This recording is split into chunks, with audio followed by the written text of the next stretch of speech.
ಬೆಳಗ್ಗೆನೇ ಎದ್ದು ಮನೆಯೆಲ್ಲ ಕ್ಲೀನ್ ಮಾಡಿ ಪೂಜೆ ಮಾಡಿ ಮಕ್ಳಿಗೆ ಸ್ವಲ್ಪ ಮೈಂಡ್ ಫ್ರೀ ಆಗಲಿ ಅಂದ್ಬಿಟ್ಟು ನಾನು ನಮ್ಮ ಮನೆ ಕಲ್ಲಲ್ಲಿರುವಂಥ ರಾಜ್ಕುಮಾರ್ ಪಾರ್ಕ್ಗೆ ಕರ್ಕೊಬಂದಿದ್ದೀನಿ.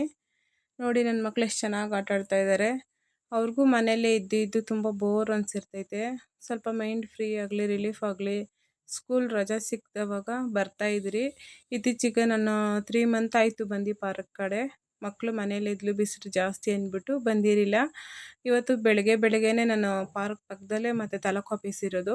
ತಾಲೂಕು ಆಫೀಸಲ್ಲಿ ಸ್ವಲ್ಪ ಕೆಲಸ ಇತ್ತು ಅಂದ್ಬಿಟ್ಟು ಬಂದ್ವಿ. ನಾನು ನನ್ನ ಮಕ್ಕಳು, ಹಸ್ಬೆಂಡು ಡ್ರಾಪ್ ಮಾಡಿಬಿಟ್ಟು ಹೋದ್ರು ಡ್ಯೂಟಿಗೆ. ನೋಡಿ ಮಕ್ಕಳು ಆಟ ಆಡ್ತಾ ಇದ್ದಾರೆ, ತುಂಬ ಖುಷಿಯಾಗಿದ್ದಾರೆ. ಮನೆಯಲ್ಲೇ ಕೂಡಾಕಿ ಹೊರಗಡೆ ಬಂದರೆ ಗಾಡಿಗಳು ಬರ್ತೈತೆ ಅಂತ ಆಟ ಆಡೋಕ್ಕೆ ಬಿಡಲ್ಲ, ಮಣ್ಣಲ್ಲೂ ಆಟ ಆಡೋಕ್ಕೆ ಬಿಡಲ್ಲ ಬಿಸಿಲು ಅಂತ. ಮಕ್ಕಳು ಆಟ ಆಡ್ತಾ ಇದ್ರೇ ಅವ್ರಿಗೂ ಮೈಂಡು ಫ್ರೆಶ್ ಆಗಿರ್ತೈತೆ, ರಿಲೀಫ್ ಆಗಿರ್ತೈತೆ. ಅವರು ಇನ್ನೊಂದು 20 ದಿವಸ ಸ್ಕೂಲು ಸ್ಟಾರ್ಟ್ ಆದರೆ ಮತ್ತೆ ಅವ್ರಿಗೆ ಫ್ರೀ ಇರಲ್ಲ ಪಾಪ. ಅವಾಗ ಓದು ಬರಿ ಅಂತ ಹೇಳ್ತಾ ಇರ್ತೀವಿ.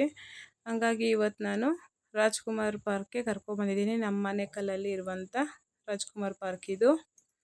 ಆಲ್ರೆಡಿ ಎಲ್ಲ ಹಾಳು ಮಾಡಿಟ್ಬಿಟ್ಟವ್ರೆ ಅಲ್ಲಿ ಆಟ ಆಡುವಂಥವು. ಏನು ಮಾಡೋಕ್ಕೂ ಆಗಲ್ಲ, ನಮ್ಮ ಜನಗಳಿಗೆ ಬುದ್ಧಿ ಬರಲ್ಲ. ಚಿಕ್ಕವರು ಆಡೋದ್ರಲ್ಲೆಲ್ಲ ಮಕ್ಕಳು ಆಟ ಆಡೋದ್ರಲ್ಲಿ ದೊಡ್ಡವರು ಆಡ್ತಾರೆ, ಏನು ಮಾಡೋಕ್ಕಾಗಲ್ಲ. ಎಲ್ಲ ಸ್ವಲ್ಪ ಹಾಳು ಮಾಡಿದ್ದಾರೆ. ಒಂದು ಸ್ವಲ್ಪ ಇದ್ದಾವೆ, ಆಡ್ತಾ ಇದ್ದಾರೆ ನನ್ನ ಮಕ್ಕಳು. ಒಂಥರ ಖುಷಿ ಅವ್ರಿಗೆ ಆಟ ಆಡೋಕ್ಕೆ. ಇನ್ನು ನಾನು ಸ್ಯಾರಿ ಕುಚ್ಚಾಕೊಂಡು ಎಲ್ಲೂ ಮಕ್ಕಳನ್ನ ಹೊರಗಡೆ ಕರ್ಕೊಂಡು ಹೋಗಿಲ್ಲ. ಎಲ್ಲೂ ಬಿಸಿಲು ಅಂತ ಟ್ರಿಪ್ಪು ಎಲ್ಲೂ ಕರ್ಕೊಂಡು ಹೋಗಿಲ್ಲ. ಇನ್ನು ರಿಲೇಷನ್ ಮನೆಗೂ ಎಲ್ಲೂ ಹೋಗಿಲ್ಲ ಮಕ್ಕಳು. ನಮ್ಮ ಅಕ್ಕ ಮನೆಯಲ್ಲಿ ಒಂದು ಸ್ವಲ್ಪ ದಿವಸ ಇದ್ದರು ಅಷ್ಟೇ. ಪಾಪ ಅವ್ರಿಗೂ 2.5 ಮಂತಿಂದ ಬೋರ್ ಅನಿಸ್ಬಿಟ್ಟೈತೆ. ನನ್ನ ಮಗನ ಇನ್ನು 20 ಡೇಸ್ ಸ್ಕೂಲ್ಗೆ ಹೋಗ್ತಾನೆ. ಬೇಜಾರಾಗ್ತೈತೆ ಒಂದು ಸ್ವಲ್ಪ. ಮನೇಲೇ ಇದ್ದಿದ್ದು ಅಂಗನವಾಡಿಯಿಂದ ಹಾಫ್ ಡೇಗೆ ಬಂದ್ಬಿಟ್ಟು ಕಾಲ ಕಳೀತಾ ಇದ್ದ ನನ್ನ ಜೊತೆಯಲ್ಲಿ. ತರಲೆ ಅಂದರೆ ತರಲೆ ಜಾಸ್ತಿ. ಇನ್ನು 20 ಡೇಸ್ ನನ್ನ ಜೊತೆಲಿ ಇರ್ತಾನೆ, ಆಮೇಲೆ ಸ್ಕೂಲ್ಗೆ ಹೋಗ್ತಾನೆ. ಹಾಗಾಗಿ ಕರ್ಕೊಂಡು ಎಲ್ಲ ರೌಂಡ್ ಹೊಡೆಯೋಣ ಅಂತ ಓಡಿಸ್ತಾ ಇದ್ದೀನಿ. ನನ್ನ ಮಕ್ಕಳು ಖುಷಿಯಾಗವ್ರೆ, ನನಗಂತೂ ತುಂಬ ಖುಷಿ ಆಯಿತು. ನೀವು ಮಕ್ಕಳನ್ನ ಹೊರಗಡೆ ಎಲ್ಲಾದರೂ ಕರ್ಕೊಂಡೋಗಿ, ಅವ್ರಿಗೂ ಫ್ರೀ ಇರುತ್ತೆ, ಮೈಂಡು ಫ್ರೆಶ್ ಆಫ್ ಆಗುತ್ತೆ. ಪಾಪ ಮನೆಯಲ್ಲೇ ಇದ್ದು ಸಿಟಿಗಳಲ್ಲಂತೂ ಆಚೆ ಬಿಡಲ್ಲ ಮಕ್ಕಳನ್ನ. ಹೊರಗಡೆ ಬಿಟ್ಟರು ಒಂಥರ ಭಯ. ಇನ್ನು ಒಳಗಡೆನೇ ಕೂಟಾಕ್ಕೊಂಡು ಎಷ್ಟು ದಿನ ಅಂತ ಇರೋಕ್ಕಾಗಲ್ಲ. ಅವ್ರಿಗೂ ಅಂತ ಒಂದು ಇದಿರುತ್ತೆ, ಆಟ ಆಡಬೇಕು, ಓಡಾಡಬೇಕು ಅಂತ. ಬಟ್ ಸಿಟಿಗಳಲ್ಲಿ ನಾವೆಲ್ಲೂ ಬಿಡೋಕ್ಕಾಗಲ್ಲ ಅಂದ್ಬಿಟ್ಟು ಈ ಥರ ಪಾರ್ಕ್ ಕರ್ಕೊಂಬರ್ತೀರಿ. ನಾನು ಒಂದು 20 ಡೇಸು 15 ಡೇಸ್ಗೆ ಕರ್ಕೊಂಬರ್ತಾಯಿದ್ದೆ. ಇತ್ತೀಚೆಗೆ ಕರ್ಕೊಂಬಂದಿರಲಿಲ್ಲ. ಇವತ್ತು ಬೆಳಗ್ಗೆನೇ ಬಂದಿರೋದ್ರಿಂದ ಯಾವಾಗಲೂ ರಶ್ ಇರ್ತಾಯಿತ್ತು. ಇವತ್ತು ಬೆಳಗ್ಗೆನೇ ಬಂದಿದ್ದೀರಿ, ರಶ್ ಇಲ್ಲ, ಫ್ರೀಯಾಗೈತೆ, ಆಟ ಆಡಲಿ ಅಂತ.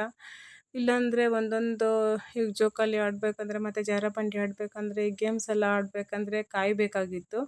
ಬೆಳಗ್ಗೆನೇ ಬಂದರೆ ಅಷ್ಟೊಂದು ರಶ್ ಇರಲ್ಲ ಅಂದ್ಬಿಟ್ಟು ಬಂದಿದ್ದೀವಿ. ನಾವು ದೇವಸ್ಥಾನಕ್ಕೆ ಹೋಗೋಣ, ಹಂಗೆ ತಾಲೂಕು ಆಫೀಸಲ್ಲಿ ಕೆಲಸ ಐತೆ ಅಂತ ತುಂಬ ಕೆಲಸ ಇತ್ತು. ಹಂಗಾಗಿ ಬೇಗನೆ ಬಂದ್ವಿ. ಪಾರ್ಕು ನೀಟಾಗಿದೆ. ಬೆಳಗ್ಗೆ ಟೈಮು ವಾಕ್ ಮಾಡೋರು, ಸಂಜೆ ವಾಕ್ ಮಾಡೋರು, ಮತ್ತು ಮಧ್ಯಾಹ್ನ ಟೈಮ್ ಕಾಲ ಕಳೆಯೋರೆಲ್ಲ ಇಲ್ಲಿ ಕಳೀತಾರೆ. ಚೆನ್ನಾಗೈತೆ ಪ್ಲೇಸು. ನೆರಳಂತೂ ತುಂಬ ಚೆನ್ನಾಗೈತೆ. ನೀವು ಆನೇಕಲ್ ಸುತ್ತಮುತ್ತ ರೂರಲ್ಲಾಗಿದ್ದರೆ ಬಂದು ಇಲ್ಲಿ ಒಂದು ಸರಿ ಮಕ್ಕಳನ್ನ ಕರ್ಕೊಂಡೋಗಿ, ಅವ್ರಿಗೂ ಖುಷಿ ಆಗುತ್ತೆ.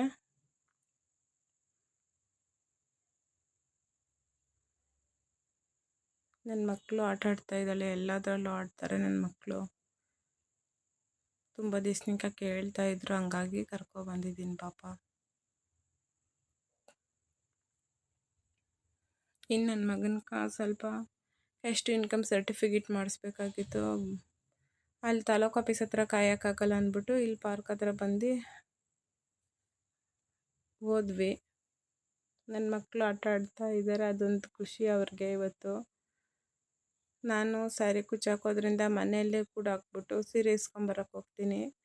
ಪಾಪ ಅವ್ರನ್ನ ಕೂಟಾಕ್ಬಿಟ್ಟು ಹೋಗೋವಾಗ ನನಗೊಂದು ಸ್ವಲ್ಪ ಬೇಜಾರಾಯ್ತೈತೆ, ಮನೇಲಿ ಏನು ಮಾಡ್ಕೊತಾರೋ ಮಕ್ಕಳು ಅಂತ. ಆಮೇಲೆ ಅವರು ನಾನು ಬರೋ ತನಕ ಕಾಯ್ಕೊಂಡಿರ್ತಾರೆ ಪಾಪ. ನಾನು ಬೀಗ ಹಾಕ್ಕೊಂಡು ಹೋದ್ರೆಗನ ಕಾಯ್ಕೊಂಡಿರ್ತಾರೆ ನಮ್ಮಮ್ಮ ಯಾವಾಗ ಬರ್ತಾರೋ ಅಂತ.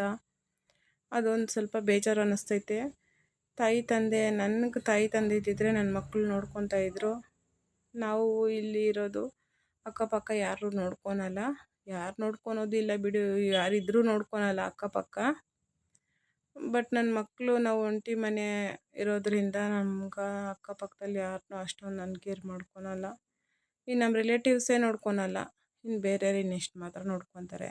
ಬೇಜಾರಾಯ್ತದೆ ಈ ವಿಷಯದಲ್ಲಿ ಮಾತ್ರ. ನನ್ನ ಮಕ್ಕಳನ್ನ ಬೀಗ ಹಾಕ್ಕೊಂಡು ಹೋಗ್ತೀನಲ್ಲ, ಅವರು ಇಬ್ಬರು ಮನೆಯಲ್ಲೇ ಇರ್ತಾರೆ, ಚಿಕ್ಕ ಮಕ್ಕಳು ಬೇರೆ. ಬೀಗ ಹಾಕ್ಕೊಂಬರ್ತೀನಿ, ಹೊರ್ಗಡೆ ಕರ್ಕೊಬಂದರೆ ಬಿಸಿಲಲ್ಲಿ ಬರೋಕ್ಕಾಗಲ್ಲ ಅಂದ್ಬಿಟ್ಟು. ಅದೊಂದು ಖುಷಿ. ನನ್ನ ಮಗಳು ನನ್ನ ಮಗನ್ನ ನೋಡ್ಕೊತಾಳೆ ಚೆನ್ನಾಗಿ. ಸ್ನಾನ ಮಾಡಿಸಿ ಮತ್ತು ಅವ್ನಿಗೆ ರೆಡಿ ಮಾಡಿಸಿ ಅವ್ನಿಗೆ ಊಟ ಮಾಡಿಸಿ ಮನೆ ಎಲ್ಲ ಗುಡಿಸಿ ಎಲ್ಲ ಕೆಲಸ ಮಾಡಿರ್ತಾಳೆ ಪಾಪ ನನ್ನ ಮಗಳು. ಈ ವಯಸ್ಸಿಗೆ ಇಷ್ಟೆಲ್ಲ ಕೆಲಸ ಮಾಡ್ತಾಳೆ. ಯಾಕಂದರೆ ನಾನು ಅವ್ರಿಗೋಸ್ಕರ ದುಡಿತಾ ಇದ್ದೀನಿ, ಅವ್ರಿಗೂ ಚೆನ್ನಾಗಿರಬೇಕು ಅಂತ. ನಾನಂತೂ ಓದಿಲ್ಲ, ನನ್ನ ಮಕ್ಕಳು ಚೆನ್ನಾಗಿ ಓದಲಿ ಅನ್ನೋ ಒಂದು ಇದಕ್ಕೋಸ್ಕರ ನಾನು ಈ ಕೆಲಸ ಆಯ್ಕೆ ಮಾಡ್ಕೊಂಡಿದ್ದೀನಿ, ಸ್ಯಾರಿ ಕುಚ್ಚಾಕೋದು. ಯಾಕಂದರೆ ನಾನು ಮನೆಯಲ್ಲಿ ಕೆಲಸ ಮಾಡ್ಬೋದು, ಮಕ್ಕಳನ್ನೂ ನೋಡ್ಕೊಬೋದು, ಮಕ್ಕಳನ್ನ ಟೈಮ್ ಕರೆಕ್ಟ್ಗೆ ಕರ್ಕೊಂಡು ಹೋಗಬೇಕು, ಸ್ಕೂಲ್ಗೆ ಕರೆಕ್ಟ್ಗೆ ಕರ್ಕೊಂಬರ್ಬೇಕು. ಹಂಗಾಗಿ ನಾನು ಈ ಕೆಲಸ ಆಯ್ಕೆ ಮಾಡ್ಕೊಂಡಿದ್ದೀನಿ. ಕೆಲವ್ರು ಅಂದ್ಕೊತಾರೆ ನನ್ನ ಮಕ್ಕಳನ್ನ ನಾನು ಬಾಗ್ಲು ಹಾಕ್ಕೊಂಡು ಹೋಗ್ತೀನಂತ. ನಮಗಷ್ಟೇ ಗೊತ್ತಿರ್ತೈತೆ, ಬೇರೆ ಒಬ್ರಿಗೆ ಗೊತ್ತಿರಲ್ಲ. ಈ ವಿಷಯದಲ್ಲಿ ತುಂಬ ನೋವಾಯ್ತೈತೆ. ಬೇರೆ ಒಬ್ಬರ ಹತ್ರ ನಾವು ಹೇಳ್ಕೊಳಕ್ಕಾಗಲ್ಲ. ನಮ್ಮ ಕಷ್ಟ ಇದ್ದರೆ ಬೇರೆ ಒಬ್ಬರು ಹೇಳ್ಕೊಂಡ್ರೆ ಆಡ್ಕೊತಾರೆ ಅಂದ್ಬಿಟ್ಟು ನಂದು ಏನಾಯ್ತೋ ಅದು ನಾನು ನೋಡ್ಕೊಂಡು ನನ್ನ ಕೆಲಸ ನಾನು ಮಾಡ್ತೀನಿ. ಬಟ್ ಬೇರೆಯವ್ರು ಯಾವ ಥರ ಆದರೂ ತಿಳ್ಕೊಳ್ಲಿ, ನನಗೆ ಬೇಜಾರಿಲ್ಲ. ಇಲ್ಲಿ ನನ್ನ ಮಕ್ಕಳನ್ನ ನಾನು ಚೆನ್ನಾಗಿ ಸಾಕಬೇಕು, ಅವ್ರು ಚೆನ್ನಾಗಿ ಓದಬೇಕು. ನಾನಂತೂ ಫ್ಯೂಚರಲ್ಲಿ ಚೆನ್ನಾಗಿ ಓದಿಲ್ಲ, ನನಗೆ ಓದಿಸೋ ಅಷ್ಟು ಫೆಸಿಲಿಟಿನೂ ಇರಲಿಲ್ಲ ನಮ್ಮ ಮನೆಯಲ್ಲಿ. ಗೌರ್ಮೆಂಟ್ ಸ್ಕೂಲಲ್ಲಿ ಓದಿದ್ದೀನಿ, ನಮ್ಮಮ್ಮ ಕಷ್ಟಪಟ್ಟು ಒಂದು 10ನೇ ಕ್ಲಾಸ್ ಓದಿಸವ್ರೆ ನನ್ನ ಮಕ್ಕಳು ಚೆನ್ನಾಗಿ ಓದಲಿ, ಇಂಗ್ಲೀಷ್ ಮೀಡಿಯಮಲ್ಲಿ ಚೆನ್ನಾಗಿ ಮುಂದೆ ಬರಲಿ ಅನ್ನೋ ಕಾರಣಕ್ಕೆ ನಾನು ಈ ಥರ ಕಷ್ಟಪಡ್ತಾ ಇದ್ದೀನಿ.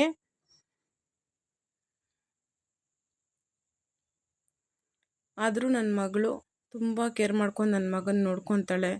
ನಾನು ಬೀಗ ಹಾಕ್ಕೊಂಬರೋವಾಗ ತುಂಬಾ ನೋವಾಯ್ತೈತೆ. ಅಮ್ಮ ಬಾಯ್, ಐ ಲವ್ ಯು, ಬೇಗ ಬಂದ್ಬಿಡಮ್ಮ ಅಂತ ಹೇಳ್ದವಾಗ ನೋವಾಯ್ತೈತೆ.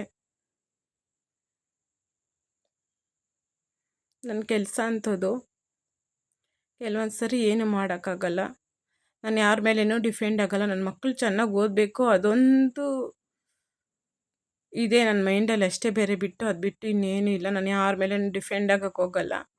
ನನ್ನ ಯಜಮಾನ್ರು ದುಡಿಯಲ್ಲ ಅಂತ ಏನಿಲ್ಲ, ದುಡಿತಾರೆ ಪಾಪ, ಅವರು ಒಬ್ಬರೇ ಕಷ್ಟಪಡ್ತಾರಲ್ಲ ಅನ್ನೋ ಕಾರಣಕ್ಕೆ ನಾನು ಒಬ್ಬರು ಚಪ್ಪಾಳೆ ಹೊಡೆಯೋಕ್ಕಾಗಲ್ಲ, 2 ಕೈ ಜೋಡಿಸಿದ್ರೇ ಚಪ್ಪಾಳೆ ಹೊಡೆಯೋಕ್ಕಾಗೋದು.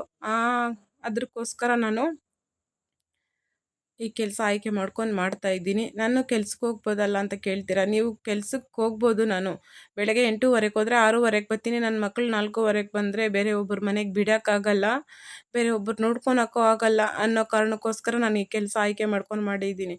ನಾನು ಗಾರ್ಮೆಂಟ್ಸಲ್ಲಿ ಒಂದು 10 ವರ್ಷ ಕೆಲಸ ಮಾಡಿದ್ದೀನಿ. ನನ್ನ ಕೆಲಸ ಬರಲ್ಲ ಅಂತ ಇಲ್ಲ, ಚೆನ್ನಾಗಿ ಕೆಲಸ ಮಾಡ್ತೀನಿ ನಾನು. ನನಗೆ ಒಳ್ಳೆ ಪೇಮೆಂಟ್ ಇತ್ತು, ಮಕ್ಕಳಿಗೋಸ್ಕರ ನಾನು ಆ ಕೆಲಸ ಬಿಟ್ಬಿಟ್ಟೆ. ಇನ್ನಿವತ್ತು ನಾನು ಆ ಟಾಪಿಕ್ ಬಿಟ್ಟಾಕ್ತೀನಿ, ಬೇಜಾರಾಗ್ತೈತೆ.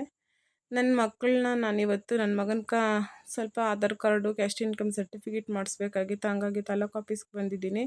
ತಾಲೂಕು ಆಫೀಸ್ಗೆ ಬಂದು ಕೆಲಸ ಮುಗ್ದಿತ್ತು ಆದಮೇಲೆ ಇವತ್ತು ನಾನು ಸ್ಯಾರಿ ಕುಚ್ಚಾಕಿದ್ದೆ ಕೊಡೋಕೆ ಹೋಗ್ತಾ ಇದ್ದೀನಿ. ನಡ್ಕೊಂಡು ಕರ್ಕೊಂಡು ಹೋಗೋಕ್ಕಾಗಲ್ಲ ಅಂತ ಅಲ್ಲಿಂದ ಬಂದು ಸ್ಯಾರಿ ಇಸ್ಕೊಬಂದು ದೇವಸ್ಥಾನಕ್ಕೆ ಹೋಗಿದ್ದೀನಿ.